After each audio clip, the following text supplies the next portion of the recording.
Welcome to the latest episode of our podcast series for financial advisors. Today's episode is How Badly Do You Want It? A process to help assess whether change is worth it. It's a special industry update with my partner, Louis Diamond. I'm Mindy Diamond, and this is the Diamond Podcast for financial advisors.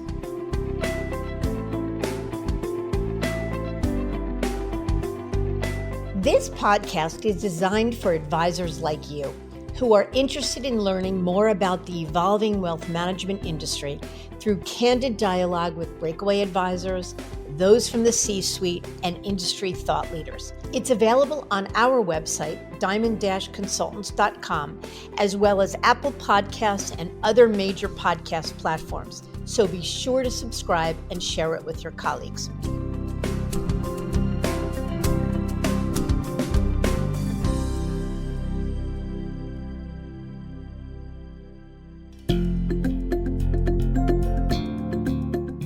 At Diamond Consultants, our mission is to help advisors live their best business life.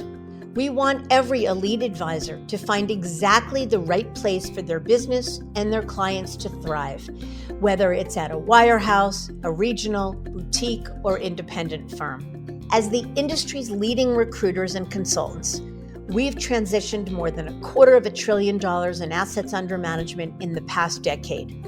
And each year, 25% of transitioning advisors who manage $1 billion or more are our clients. Curious about where, why, and how advisors like you are moving? Download the latest Advisor Transition Report to learn more, including intel on recruiting deals and our insight and analysis on the latest trends in the wealth management space. You'll find it at diamond-consultants.com/transition report. Or if you'd like to talk, feel free to give us a call at 908-879-1002. Almost every advisor gets to a point where they wonder how they can make their business life better. And it's likely something you may be thinking about as well. For instance, you may be wondering how to grow faster, or looking for ways to hire and develop a next-gen team, or get access to better technology, or better support. Or you may be looking at the bigger picture for ways to gain more control and boost the value of your business. And it all begs these two important questions. How badly do you want it? And how much do you really need it? This is where the saying, no pain, no gain, typically applies, because it's not as much about whether you want or need it, but what you're willing to do or give up in order to get it. No doubt, we all want perfection, or at least for things to be the very best they can be. But messing with the status quo, especially when it's pretty good, by transitioning can disrupt momentum and even impact client relationships. And the reality is that there are no guarantees that the changes you make will be worth the hassle you may go through. And that's the very reason so many advisors get stuck in inertia, living with a status quo that may not be serving them best. So how do you know when it's worth it to make a change? How do you decide if what you're going after will yield positive results in the end? In this special industry update, Louis and I walk you through a process for assessing the potential value of change. It's an important conversation, one we're excited to share with you. So let's get to it.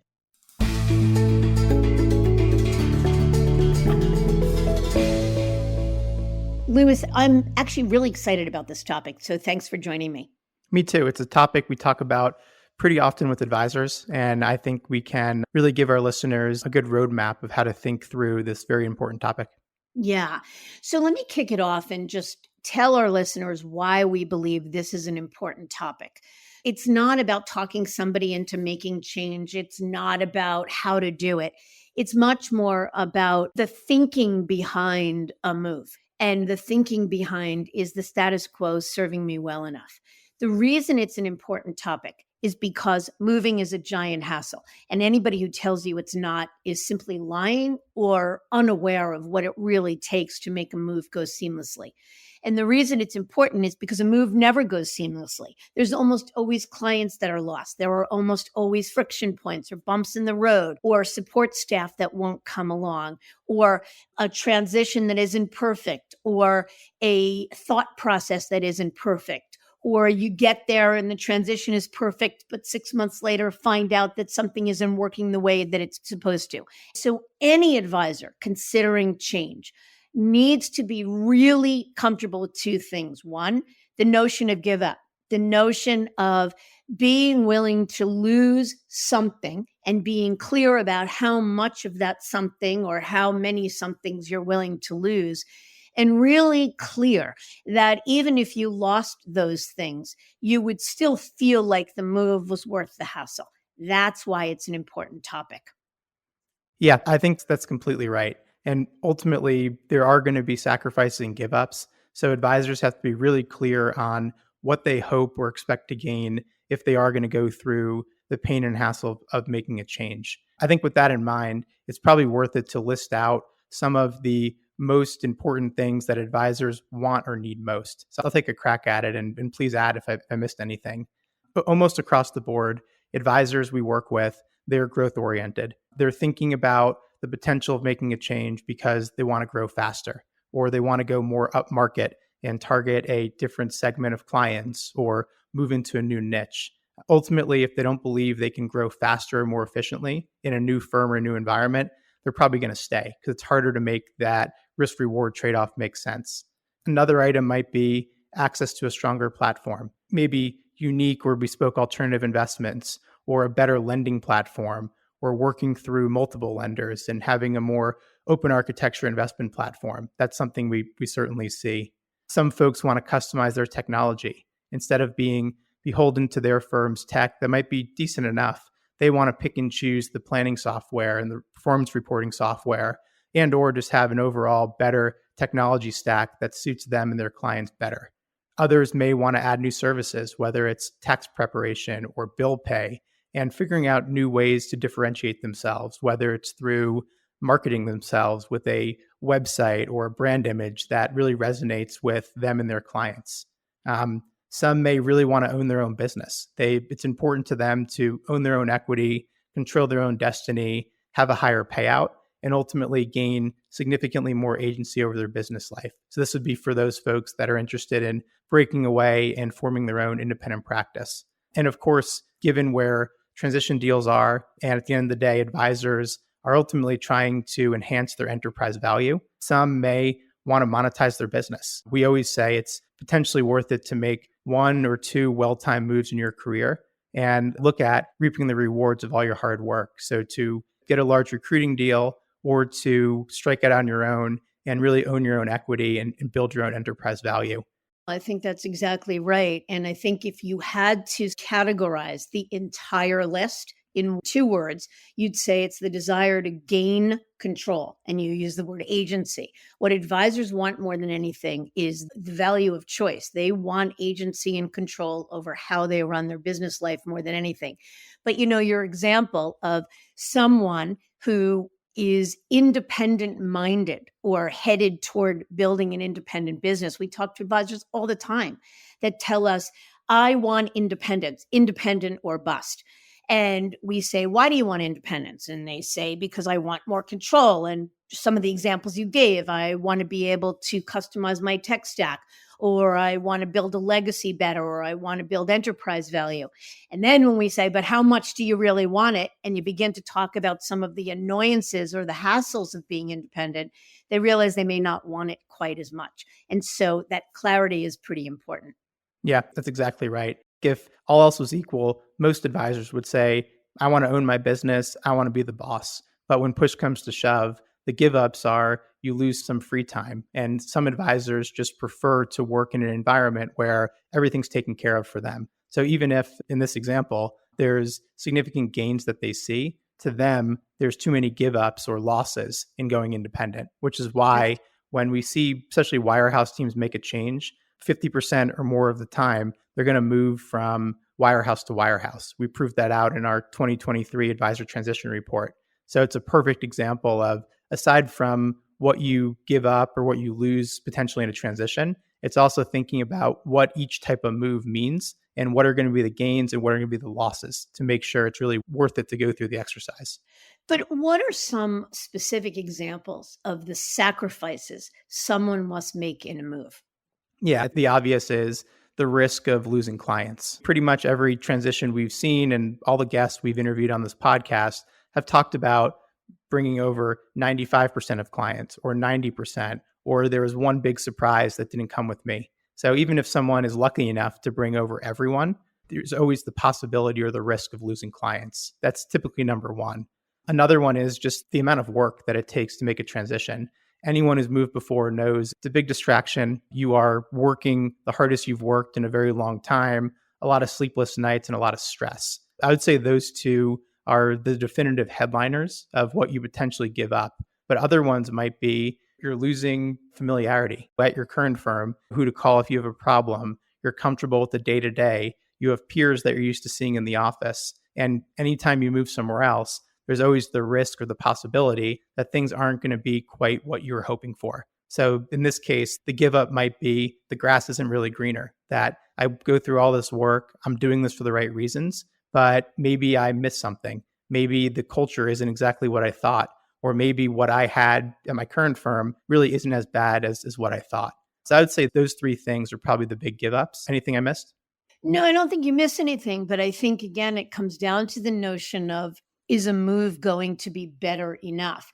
In other words, it could be that you move, I'm making this up, from UBS to Morgan Stanley, and you say, good move, I got paid a lot of money, good move, the culture is somewhat better. But is it better enough? Is it needle moving enough? Is what an advisor needs to be clear on. And it brings me actually to the next point, the notion of how important it is to not just clarify what you want, but to quantify how much you want or need it. So the example you gave before of somebody who thinks they want to be independent, they want to be independent, let's say, I'm making this up, on a scale of 1 to 10 and 8, which is they want it pretty darn badly. And they think they're aware of all the give ups. But as they begin to go through the exercise of due diligence and meet with custodians and tech providers and compliance folks and legal and risk, and they begin to really realize what's involved, they begin to realize either that what they thought was an 8 in terms of, on a scale of 1 to 10, how much they wanted it, suddenly goes maybe to a 4, not so much, or they may still want it an 8, but the things that they'd need to do in order to get it, or the things they'd suddenly now need to be responsible for in order to get it, suddenly they become the worries or the risks or the hassles, become the pain points, become a 9 instead of an 8. And as they begin to weigh one versus the other, suddenly in that example, those advisors will begin to think about alternatives. That maybe doesn't mean, so I go from one wirehouse to another, but maybe it means I go from a wirehouse to a boutique firm. That's the cool thing about today's landscape, is that it's not just two ways to do it: fully independent or fully wirehouse or fully private bank, the most control and the least control, but there's a lot in between. Yeah, I think what I'll also add to it is because of the amount of work it is to make a change, the fact that things aren't going to be perfect. There's going to be alternative investments that may not be able to move. You're putting your clients through a big change. It's disrupting their lives, that you really have to make sure that even just the concept of moving is right at this moment in time. So we talk a lot about the pushes and pulls. The pushes are the frustrations or pain points that one feels, and you have to quantify that. How much pain am I in? How much pain am I willing to ultimately invest in this process? Because we've seen it plenty of times before where there's a pretty clear narrative why someone may want to move, but ultimately, as they're quantifying how much they really want this, it's really not that strong of a pull. In which case, the work that it takes to do due diligence, which could take quite a while and takes them out of business in some capacity, and then ultimately slowing down growth and picking up the practice and moving, it may just not be worth it. So I think it's really important to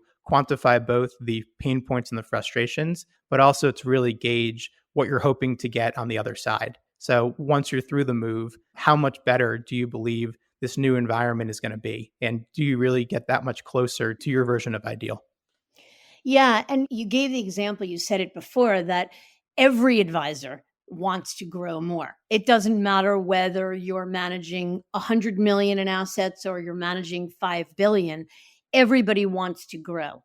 But unequivocally, not everyone is willing to go through the sacrifices and pain that it takes to get there. And everybody would quantify just how much growth they want and need and what they're willing to give up in order to get it. So that's why it's very important to be both clear and to be able to quantify how much you want it. Yeah.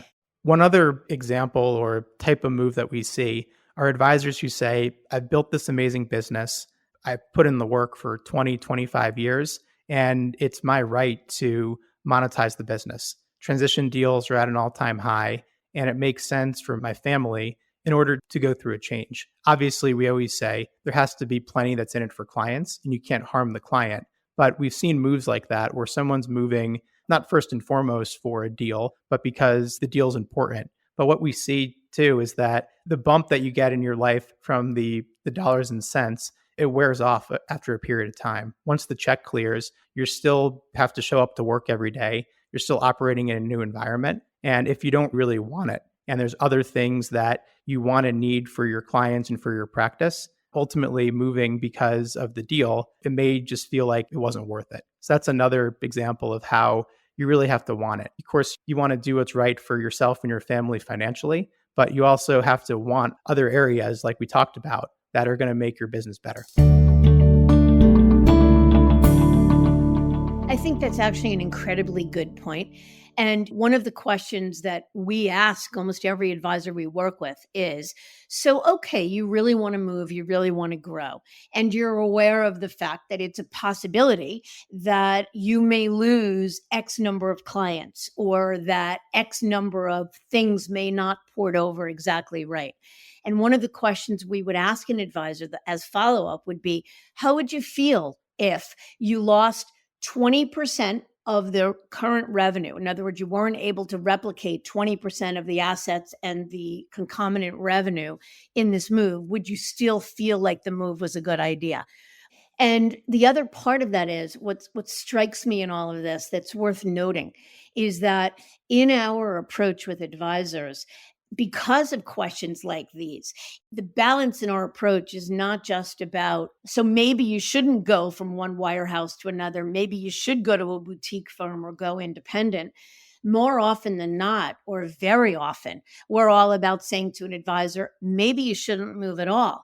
So yeah, you want to grow. Yeah, you want more control. Yeah, you want better ability to customize technology. Yeah, you're frustrated where you are. But if you can't tolerate or you wouldn't still feel that a move was in order, if you lost X or didn't gain Y, then perhaps you should stay put. And that actually leads me to the work we do with advisors. And believe me, this episode isn't meant to be a commercial for us. But Louis, your brainchild was creating what we call a self-assessment, an exercise that we take every advisor through. And maybe it's worth talking about it for a couple of minutes and talking about some of the questions we ask and why we created it. Yeah, I think that's right. So, in our view, before you dig into a due diligence process and start interviewing firms, it makes sense first to get really clear on your motivations. What are your pain points? And we asked advisors to rank them on a scale of 1 to 10. So, okay, you're frustrated that compliance has become overbearing, but how much is that really impacting your business? Is it a 1, so it's just annoying, or is it a 10 where it's backbreaking and you can't do your work? So that's a very important question, is just quantifying the pain points. Well, what are the reasons you're even considering this in the first place? Another important question is, if you made a list of the top 5 attributes you'd want in a new firm, what would they be? So being really clear on, okay, I have this magic wand and I had to design the perfect environment for myself, even though we know it's very hard to find perfect. We try to get as close as possible. What does that look like? And then ultimately, what am I hoping to gain through going through a due diligence process? So there's 22 questions on the assessment. We're not going to go through all of them, but as it relates to this topic, I think those are 2 of the most important items that if you're not really clear on those from the jump, it's going to be really hard to evaluate different options objectively. And of course, evaluating alternatives versus the very important and very real option of just staying put. Yeah, well said. And I think it would be a good idea to begin to give some examples to make what we're talking about a little bit more tangible. And what I'd love is if maybe we talk a little bit about for these advisors, or we're going to share 3 or 4 examples with you of both advisors that actually wound up moving and advisors that are in process that may not end up moving ultimately, but how the self-assessment and the questions in it help them to get clarity in terms of how much they wanted what they thought they wanted and where they ultimately are going to wind up. Fair? Fair enough. Let's do it. Okay. So the first one is an example of a lifer, very significant wirehouse team, a mega team, an ensemble team, a team that is both multi-generational and multi-specialty, if you will. Part of the business is private wealth, and part of the business covers other things. I'm not going to share what those other things are because the team is in flight and it doesn't really matter as far as this example is concerned. But this is a team, both because of their size, their stature, and the specialties that they run. They've got a really good thing going at their firm. They're growing at an extraordinary rate year over year. They're building something, or I should say they've built something extraordinary. But what we hear from many wirehouse advisors is that what was amazing and what gave them the platform and the ability to get to where they are today, which no one would argue is extraordinary, they feel like they've outgrown it to some degree. There are more pain points than ever before. They've lost some support staff who complain it's just harder to get things done and they don't want to work there anymore. And I think you mentioned the term pushes and pulls. There are a lot of pulls to where they're beginning to realize that the desire for freedom and control and agency and customization are more important, perhaps, than the hassle of moving a mega business. And that's what I should share with you is, so this team is very clear about what they want. And over time, they've become more clear about how much they want it.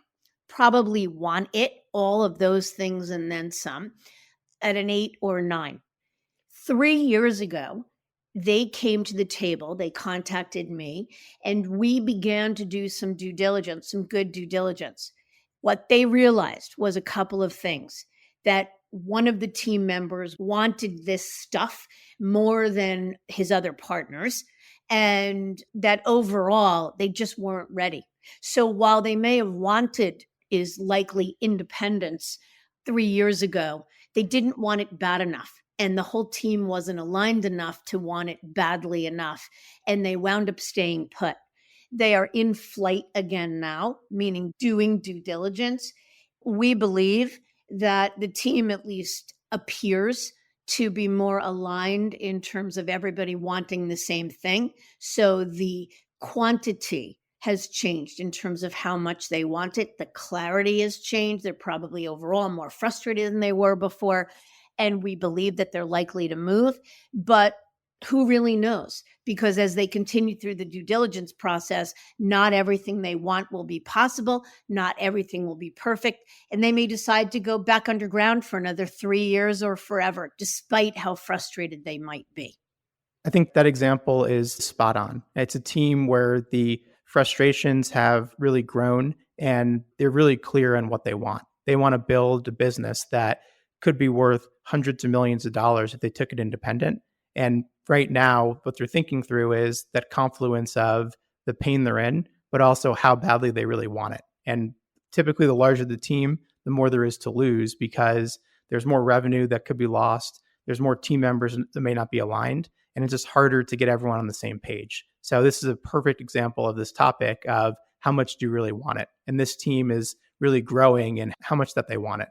Let me give a different example of a team that's in a different phase. They're at a different firm, and what they're trying to solve for is a little bit different. This is a lead advisor who's probably close to 60. He had moved, let's say 7 or 8 years ago, and swore that he would never move again. He remembered how much work it was, how much stress it caused him.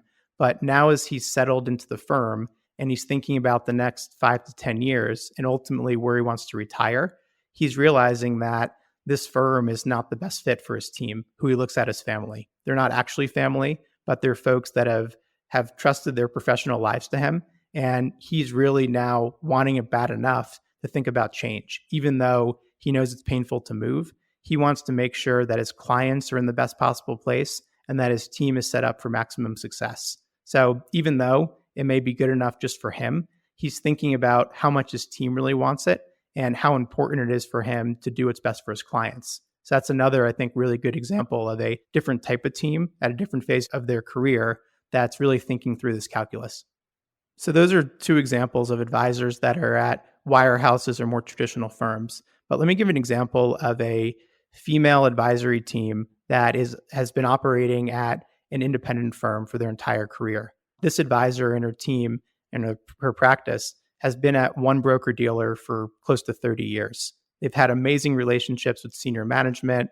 Their services that have been really impactful to the business. And what's really kept them at their firm is that they have this incredible peer group that they can collaborate with. All of that said, the firm has changed. The technology has begun to lag. The services that they were once benefiting from have been cut. And the risk reward trade off between moving is suddenly becoming clearer because they're no longer feeling like they're getting the right amount of value for what they're paying.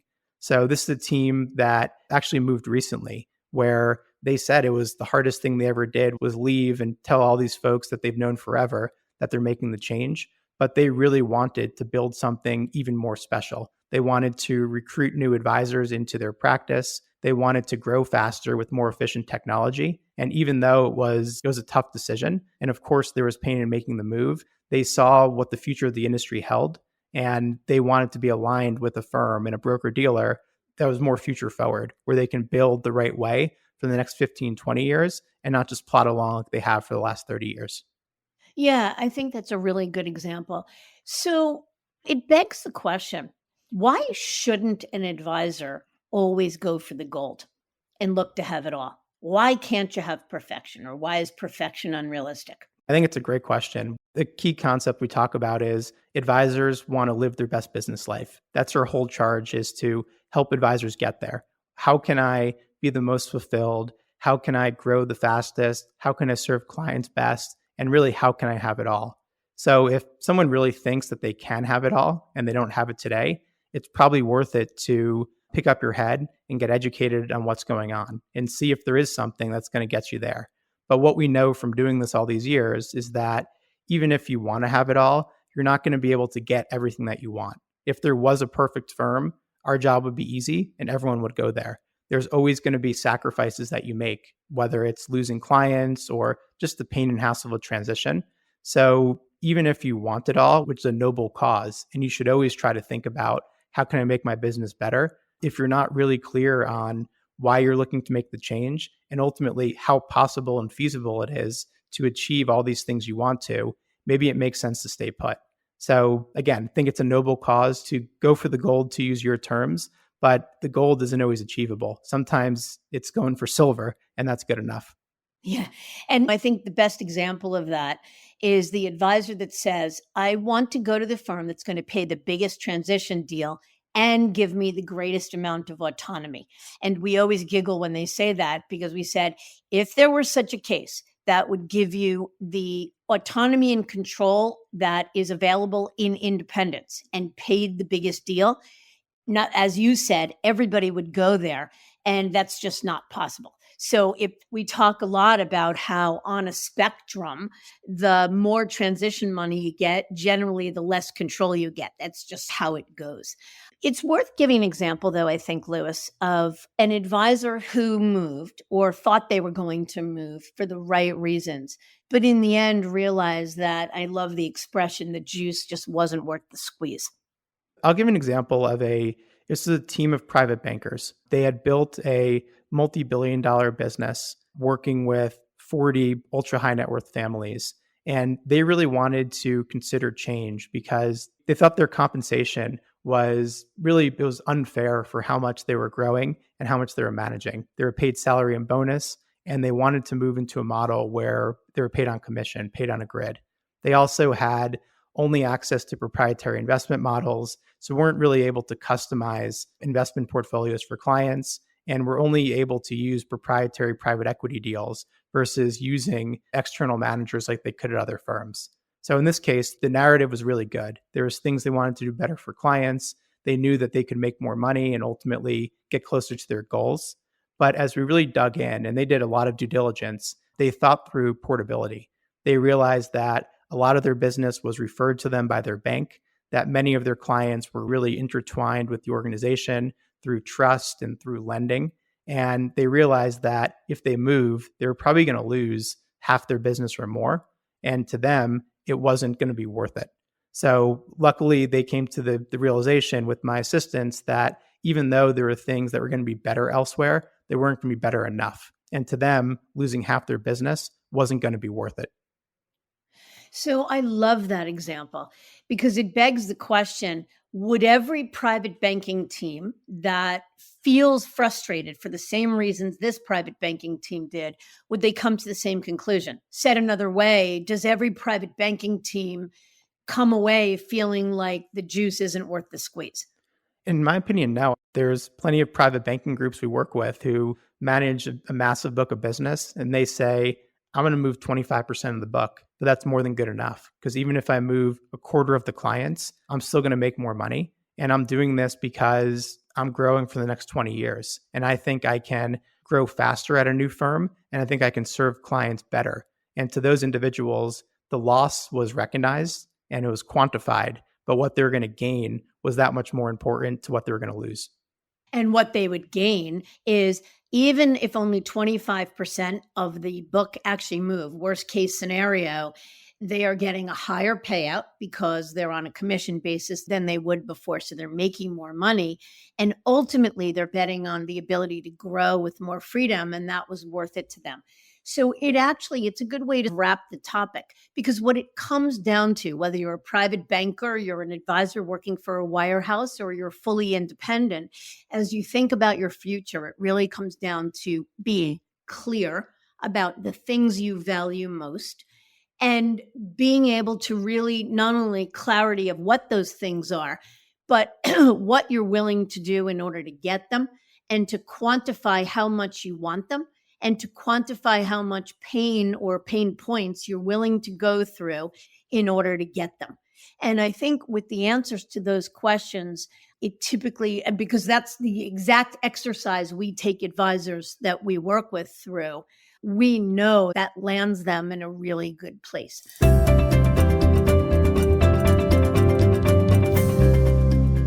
Louis, I love this topic. It's funny, it seems so incredibly simple and so incredibly obvious, but it isn't obvious. It isn't obvious when you're really in it and you're thinking about it, and it isn't obvious because it's such an important and big topic that people often overlook it.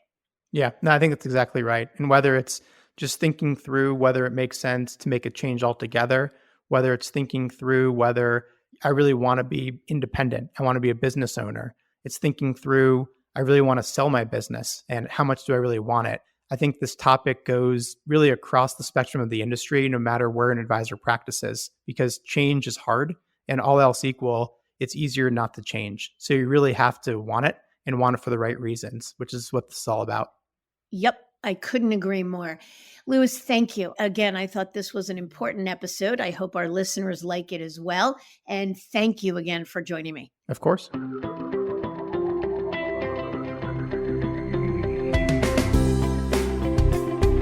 Curious about where, why, and how advisors like you are moving? Download the latest Advisor Transition Report to learn more, including intel on recruiting deals and our insight and analysis on the latest trends in the wealth management space. You'll find it at diamond-consultants.com/transition report. Or if you'd like to talk, feel free to give us a call at 908-879-1000. 1002.